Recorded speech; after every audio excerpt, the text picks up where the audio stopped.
Father Swink. So we are ending the Easter season this Sunday with Pentecost, the birthday of the church. And anytime a baby is born, the first thing is people say, "What does the baby look like?" And does it look like mom or dad? And basically the baby doesn't look like either at that point, but there's characteristics. And I want to talk about what is a true church and what are the characteristics of a church. And we identify the church as having four marks. All right, they're called the four marks, which is a true church, which the Catholic Church is the true church. It's one, holy, Catholic, and apostolic. So quickly, I want to go into this and what does that mean? So first, we believe the church is one. Jesus Christ, says that God, we know that there's only one God, and Jesus is the second person of the Blessed Trinity, and it makes sense that Jesus Christ would only form one church. And for 1,000 years, there was only one church. If you went in a time machine and went back to the year 960, you would only find the Catholic Church. There was no other type of Christianity.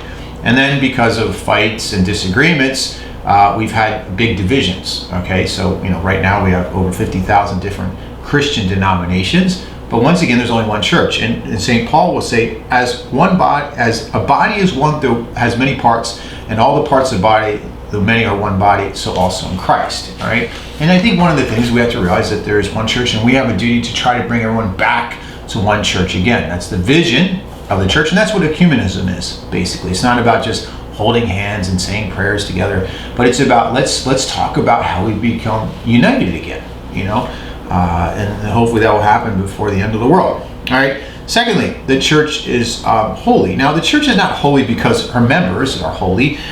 She is holy because her founder, Jesus Christ, is holy. And also the church is the source of holiness, and primarily through what? The sacraments. We'll see in the gospel today that Jesus institutes the sacrament of confession. When we sin, God puts holiness back in our soul through the priest.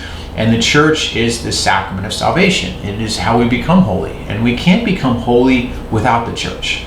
Okay, and it's through the church that we become holy.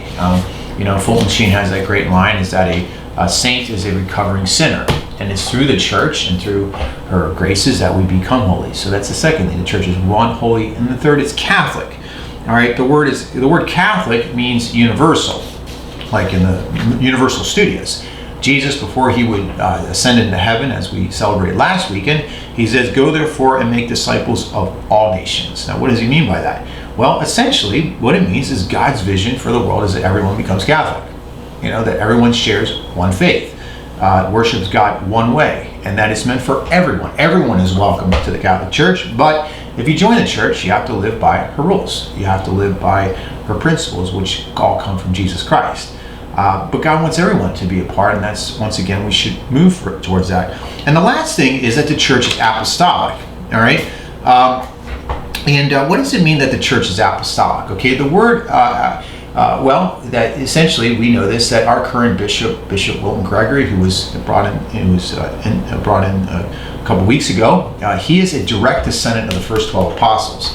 Another way of looking at apostolic is that our faith is handed down from the apostles to us in an unchanged way.